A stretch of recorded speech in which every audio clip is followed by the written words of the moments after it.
Hey guys, welcome to Make With Me Monday. I'm back. I'm doing the Make With Me Monday thing. I'll wait a second to let people kind of get online, the live thing. I will say that I'm gonna try to post this to YouTube. I mentioned it last week, but last week was just special for everybody in Texas. It was just in the South in general, and maybe the East, the United States. It was a special week for us, and it just, things were different. So today I'm going to do, because my maker space over there is wrecked. Like, nothing's getting made for a few days over there. It needs to be, like, seriously helped. It needs to be helped. The storm that we had in the South just really did a number on some other things that are over there, so nothing's getting made. But I can show you some photography, and this is definitely not going to be like everything that you need to know about how to photograph your products, but it's a good brief overview, and it's what I do. Like, whether or not that's like the best way to do things, I don't know. But anyway, hey Danya, what's up? What's up, girl? Okay, so I practiced bringing this thing up because it's like really big. Hold on.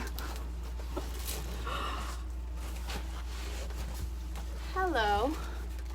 Now this is a janky, it's not too janky, but this light box I bought on Amazon like 2.5 or maybe 3 years ago. It's definitely seen better days, but it's also done a lot of work for me, so it's time to replace it, but it's not that bad, obviously. So I'm going to show you. So here's my light box. I just use a light box. Now it does get, hold on, oh, of course I thought I had everything in here and over here, and I don't. And oh yeah, here. So I will kind of like swap it out, okay?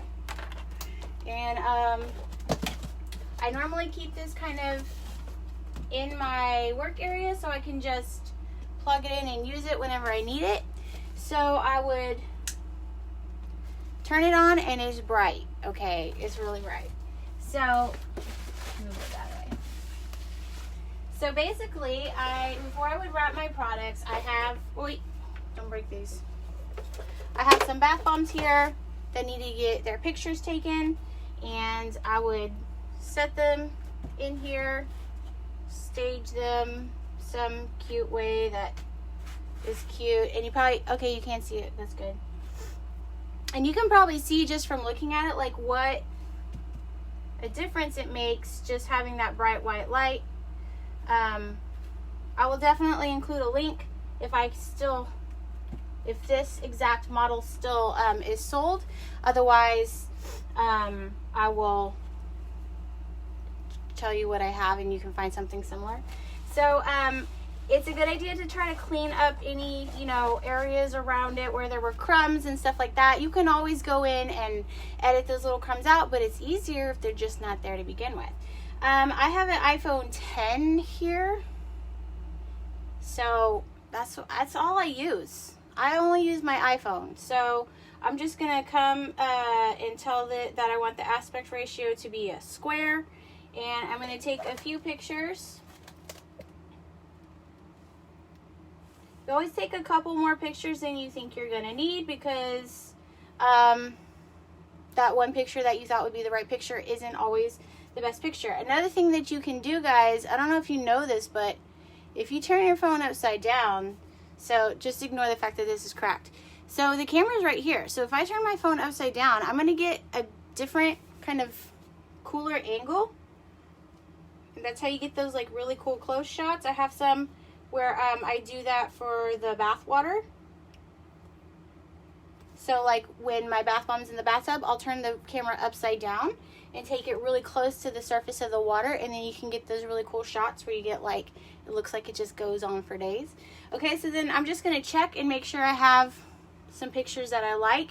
Now on an iPhone, you can always come here to edit, and I can just choose the settings that they have, but I don't really like those settings. I don't feel like they do the picture justice, to be honest. So I will come here to, instead of saying auto, I'm going to go to the exposure. I'll always bring the exposure up.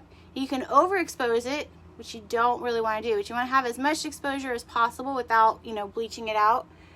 Your brilliance, you know, you can mess with these little things. I tend to bring my contrast down instead of bringing my contrast up. When you bring it up, it is gonna wash it out. If you bring it down, not a whole lot, but like a little bit, you can make it brighter without like losing the details of your product that you're doing. You make your black point a little bit blacker, right? I don't usually mess with saturation or vibrance, but I will sometimes mess with the warmth. So like the background is really blue looking, so I might make it a little bit warmer so that it kind of takes away some of that blue look that it has, right? You do the same thing with tint if you need to, right? But there's like all different things in here that you can edit, and then you can say done, and then you have a picture that is edited, right? And you get those bright white colors on it. Now, like I said, this is an iPhone XS Max or something, but like before that, I used an iPhone 6 for as long as an iPhone 6 was cool to use. Past the point where it was cool to use, I used an iPhone 6 until I got that 10. So I used it for a long time. There's nothing that says like you have to go out and get the new thing, right? Just use what you have and do the best that you can with what you have. You could also, I mean, technically you could also send it to Photoshop, but I would just be careful with that, because sometimes you get a little click happy in Photoshop and then you start changing things, and then people can tell that, you know, you messed with things, and like, you don't want to be that person, right?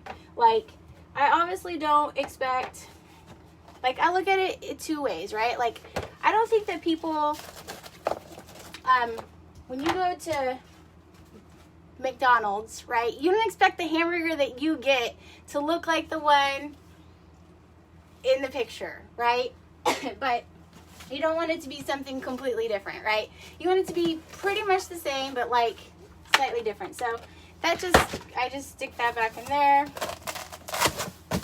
put that down, and then this goes away. Goodbye, newer. I need a newer one, but I don't. You see what I did there? So for wrapping. Oh, Hillary says you just replaced your iPhone 6. I mean, the thing about Apple products is like they last so long that like it was really like, it was when it quit updating and quit doing my updates, or it wouldn't like run my stuff, that I finally gave in and did it. But I'm pretty stubborn like that, which is why I am gonna show you 2 ways to wrap your bath bombs. And one of them is because I'm stubborn. So I'm gonna show you this way. And then I do have a national shrink wrap. I do have a national shrink wrap system. I do have a national shrink wrap system, and I'll show you that one. I actually got it last year, and I like didn't use it until maybe like a month ago, because I had ordered like 5,000 bags, and I was like, I'm gonna use all those bags up. And then I had like an epiphany at one point, and I was like, think about the time though. Is your time worth the cost of these bags? And at that point it was. My time was worth the cost of these bags. But I still have these bags just in case I ever needed them, right? I still have them as backup. So this is an impulse sealer that I got from Amazon. This is the second one I've gotten from Amazon. The first one I had lasted me like 6 years. Until the heating element part of it finally broke, and you can replace the fever tape on mine. Like you can see, mine's a little bit dark. Could probably be replaced soon, but I'm not doing that anymore. So the thing with bags, now I use polyolefin. I like 75 gauge polyolefin. Most polyolefin that I've used is smell through. So that's one of the reasons I like it, because I used to go to farmers markets And that was important back in the day. In my day, we had farmers markets. So I would go to farmers markets. The other thing I like about polyolefin is that it's soft. And so, you know, when I'm like pulling bath bombs out, it's not like hurting my delicate little hands or my customers, you know. The downside to bags, right, is that you're going to bag it and then you have to press twice to get it to seal. And then, you know, that's time. But I use these literally, I'm telling you, I used these until last month. So I've used these for a long time. There's like no shame. If you can't bounce for a national shrink wrap system, there ain't no shame in that game, okay? Like, they're expensive. Unless it's gonna save you a significant amount of time, then it might not be worth your time to get one, okay? It's just up to you. So I have sealed the guy. I'll do one or two more to show you. And then the other thing that I kind of dislike, now you still have waste with the national shrink wrap system, but you're just, I don't know, I just feel like there was a lot of waste. I didn't like that.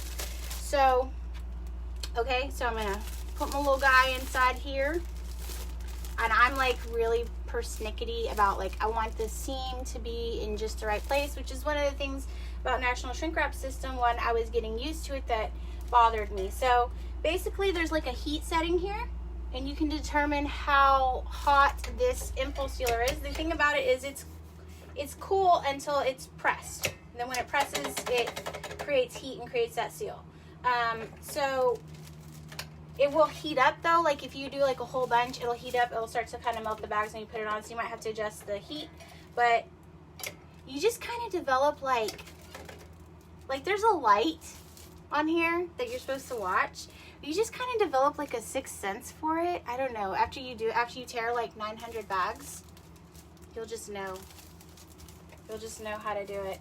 So yeah, so you're basically gonna push the seal down, and then you kind of pull the plastic away, and it creates a nice little seal. And I'll do one more just because 3 feels good. Okay. So the only thing about bags though is that you might not be able, you can buy bigger bags, right? But you might not be able to get a larger item inside your bag. For example, something like this is not going to work in something like this. It's not gonna work. That's not gonna work. Not gonna work. So, if you're selling lots of milkshakes or bigger things, then you might have to get, they make like full sheets, which like, oh my God, if you've ever tried to use like a full sheet, share your story, okay? Because it's like crazy trying to use a full sheet. And I'm gonna wait to do the heat gun. I'm going to put these on this tray, stick this guy over here in his little spot, put these in my pocket because I can't get to the trash can. Tuck these away real quick. So, national shrink wrap system is also another option. I have the 18-inch one. Hold on, I'm going to show you. I'm going to show you everything. Now, I have yet to figure out how to clean this thing. But you basically get a pad, like a thick pad of wool, and then this thing, silicone maybe, okay? And then you get this thing, which this is also 75 gauge polyolefin. So it's what I was used to. That's why I stuck with it. Move this guy down here. Actually, I'm just gonna unplug him because we're not using him. Who are you? Where are you? Where are you plugged in? Okay. I'm trying to get this where you can see actually what I'm doing. Hold on.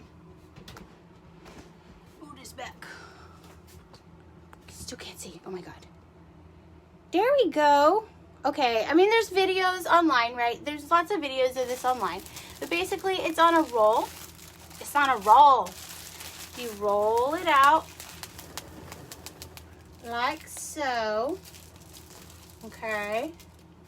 You take your bath bombs like so. You set them inside here. Actually, let me turn my wand on as well. So you have this, yay. What is that? You have a wand that has the fever paper, whatever it's called, and that goes across it, and that's for the polyolefin. I know, like, some of them, they said if it has a different type, you take this off, but I left it on the fever paper on. And then, okay, now mine, I can get usually 3 bath bombs in a row, so I could do 1, 2, 3. 1, 2, 3. So you see, I think that we're all seeing as I'm doing this, one of the advantages is being able to do a bunch at one time, right? So if you have the money to bounce for it and you feel like it would be useful for you, then yes, it's totally useful. Is it like 100% necessary, or like you have to have this item? Probably not. Okay, I forgot to turn this on, so I'm gonna let that heat up for a second. I am gonna talk about some things about shrink wrap that I do and don't like. I know that every maker, I don't want to say every maker, but I'm fairly certain that almost every maker starts off like, I'm gonna do this all natural, like no fragrance oils, just essential oils. No crazy colors, just natural colors.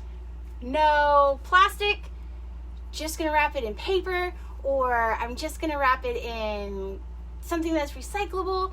And like, I understand that we're all doing this because there's a reason that we're doing this, right? It wasn't like I just woke up one day, I was like, I want to make bath bombs. That sounds like fun. No, it's because you have a family member, a kid, yourself, your aunt, your cousin, your mom, your brother, whoever has issues with their skin and they're sensitive and they want to have products that they can use that are good for them. And so that's usually why you start on this journey, right? We all start with like super good intentions. I truly believe that. Can we all stay to that? I don't know. I don't feel like it's any kind of betrayal if you decide to use fragrance oils. Like, I love fragrance oils. I love the big bright colors and stuff like that. As far as plastic, so I feel like that's a personal choice though. Like, if you want to stay with doing it all natural colors and essential oils only, like, you can totally do that. As far as plastic use goes though, I feel like there's not really any workaround that I know of. Now, I know that people definitely feel free to argue with me. Like, I definitely, that's just my opinion, is that there's not really a good workaround for that. And the reason is just because your bath bombs stay dry in your biodegradable coffee filters, which are beautiful, or your tissue paper that you've wrapped in, which is beautiful, or your boxes with the crinkle cut thing, like, it's beautiful, I love it. Just because they stay dry and perfect in your environment, when you ship them, you don't know what you're shipping to or what climate changes it's going to experience when it's shipping, right? Like, think about if you ship from Arizona to Texas, like, your climate's really dry, but you're shipping to me and it's a freaking swamp here. So just walking outside with the bath bomb is going to have some kind of effect on it. And so that's why I feel like really plastic is one of the only, it's the only way that I know of that you can consistently protect your bath bombs. Now, if you're just selling at farmers markets locally and you know your environment and you're like, I know they're going to be fine and they'll be safe, then like, yes, do that. Like, live your life, embrace your truth, right, on that. But just know that if you're shipping there's likely to be issues with shipping when it comes to not wrapping something in plastic. And I know, like, it sucks because it's plastic and like, but there's some better options, right? So polyolefin is technically recyclable. Once you add a sticker to it, it makes it less recyclable. Like, I use craft paper boxes for my soaps, but once I add a sticker to it, that wherever that sticker is not as recyclable, and then people can cut it off. But you know, that's kind of their choice if they're going to do that. Cellophane is technically made from cellulose of plants, and so it's not recyclable, but it is biodegradable or something like that. I don't prefer cellophane, but if that's like going to be a good option for you, then that's a good option for you. So those are kind of the other thing about shrink wrap. When you freshly shrink wrap something, it looks beautiful, but over time, that it's worse with soap, right? Because soap cures, it loses weight as it cures, and bath bombs, I think that they cure too, but they do it a lot quicker. So over time though, you'll kind of have where your shrink wrap loosens up and it looks less attractive. You can hit it with the shrink gun again, but it's not always going to work 100% of the time. So, all right, enough about that. Okay, this guy's been heated up for a while.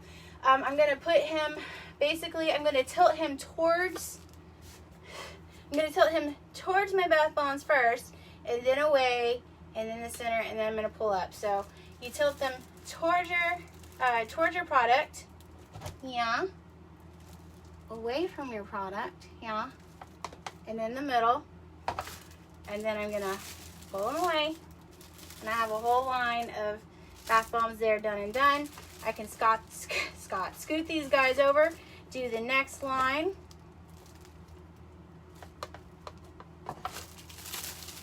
Right.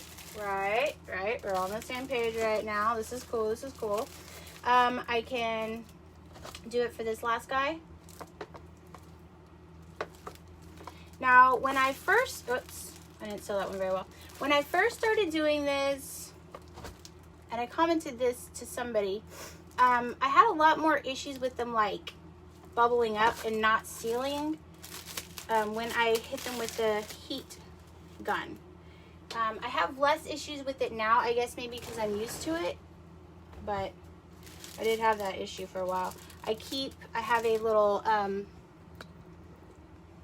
cork board here, and I have a safety pin that I just keep in that cork board so I can just puncture them really quickly if I need to do that. Okay, so now I'm going to line these guys up so you can see if you had to do, if you needed to wrap about 9 gazillion bath bombs, you could do it pretty quickly, right? You could do it pretty quickly. It's less, maybe, you're always gonna have a couple where you're like, oh, I burned a hole in it.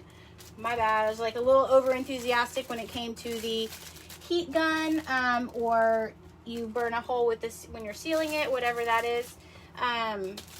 So you might have to redo those, but you're gonna have that no matter what. That's gonna keep happening. Okay, I can see comments now. Sorry, I haven't been even looking at, I'm sorry. Okay, so, and then I will show you the heat gun in a second. So see, this was a better angle. You can see what I'm doing, where I'm right? Voila. Now, this is, okay, this is this is a mess. This is actually a mess. This is a little actual mess, okay. I usually have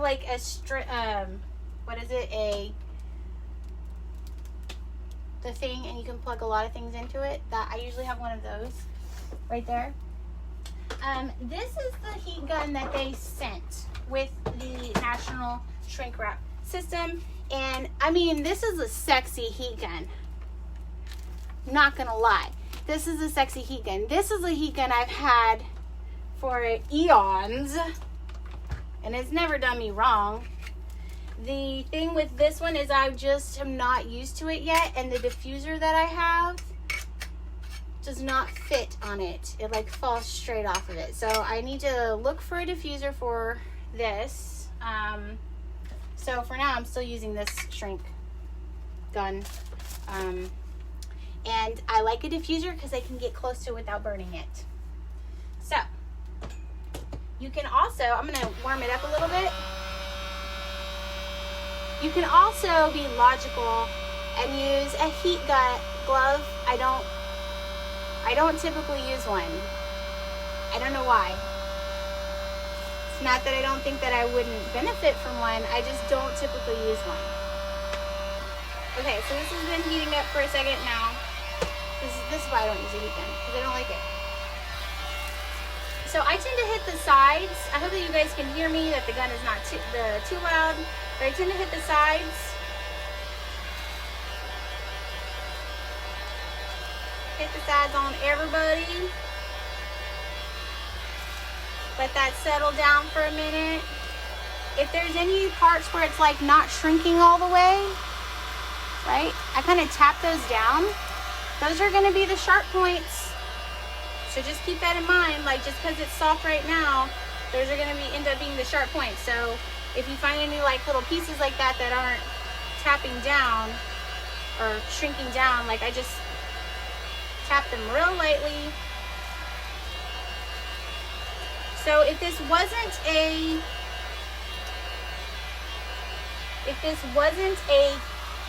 fortune cookie shape, would I still do the sides first? Yes. So basically, my preference is to do, that one just wanted to be shrink. My preference is to do the sides that are not like the main sides. And you see, because it's like bubbling and stuff, I don't know why it does that. Sometimes it does. It's the best thing though is like if you just do the sides, the back side, whatever, not the top side. Any kind of funkiness, like bubbliness like that the shrink wrap does is going to be on the not visual side. So then this is the bottom, so I'm going to hit the bottom again, and you see how it's bubbling up? If I keep going, I'll pop it, right? So I'm going to hit the bottoms and the tops. And see how if you hit the sides, can be fugly. The bottom can be fugly, but as long as the top is pretty, then I'm happy with that.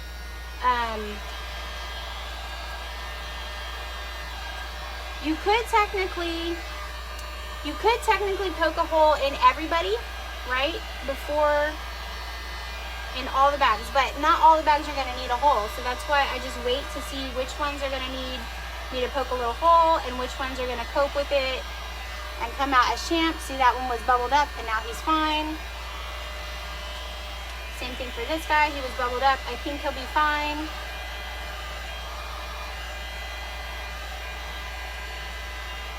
But use a heat glove. Do use a heat glove. I don't use one because I think because I worked for Starbucks for, that's usually what I say, is because I worked for Starbucks for years and like my hands are used to the heat. But okay, so these guys are my bubbled up guys, right? So I'm just gonna take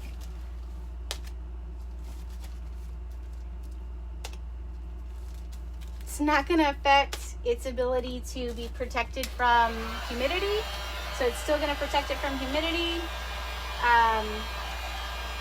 But it's going to allow it to shrink all the way down now.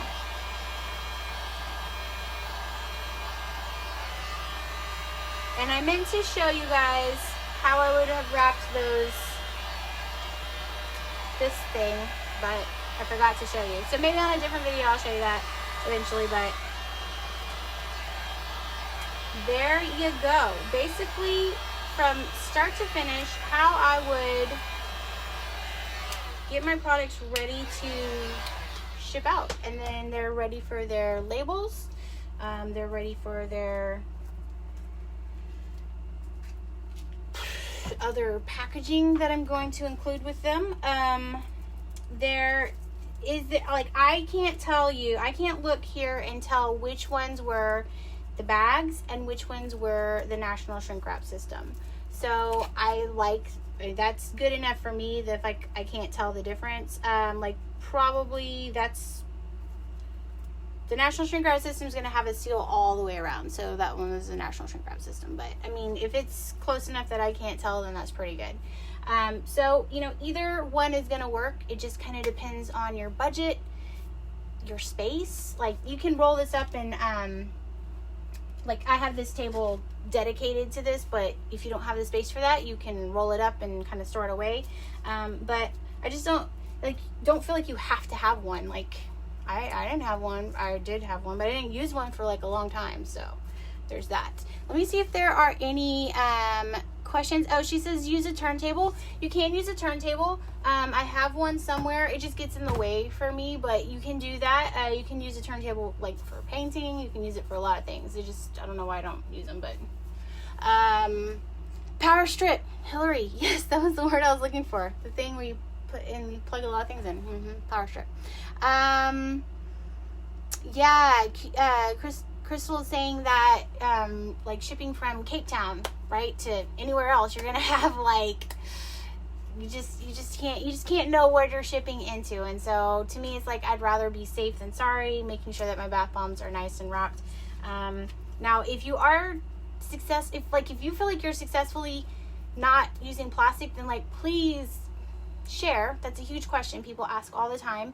But my experience has been that this is the only way for me that I can assure that my products are not going to get mushy. And even like at one point I had some that were stored, even though they were wrapped, they were stored in a kind of a humid environment and they didn't do that great. So you just, you really want to make sure that you're keeping them as protected as possible. Let's see if there are any questions. Okay, Amanda says that she uses treat bags and ties it with a hemp tie or something like that, and that could work. If that works for you, that would not work for me here, but if that works for you. And even let me see, even just leave, like if I leave mine on my curing rack too long, I'll have to set the dehumidifier near them to make sure they're like super dry before I wrap them. So yeah, you just have to do what works for you. Hillary's asking how much is the 18-inch system. I don't remember. I want to say like $350. And then it depends if you get the gun, like you can opt out for the heat gun. And then it's the type of plastic that you choose, and they have lots of options. They have lots of gauge options. Like I said, I use the 75 gauge polyolefin. That's what I use for my heat seal bags. That's what I use for this. I feel like they work great. So, but it's just, I think those are like some of the factors. Is it true that National Shrink Wrap does not recommend working on a hard plastic table? I think they just want to make sure that whatever you're working on is firm. I don't think that the heat like goes through the pad really. I think it's more about like those hard plastic tables tend to bow, and you need to be able to have that wand be like straight and flat on there. So I think that's part of why that is. And Danielle, yeah, she was just talking about it. She was like asking if I'm kind of like a perfectionist, so it was hard for me. One of the reasons I didn't like it at first is that the seam that I was talking about, where like I couldn't line it up perfectly, and I've gotten better at it. It's just one of those things like required me to practice it, which I didn't want to do. So anyway, guys, thank you so much for joining today. Sorry that we missed last week. I was kind of having a blizzard.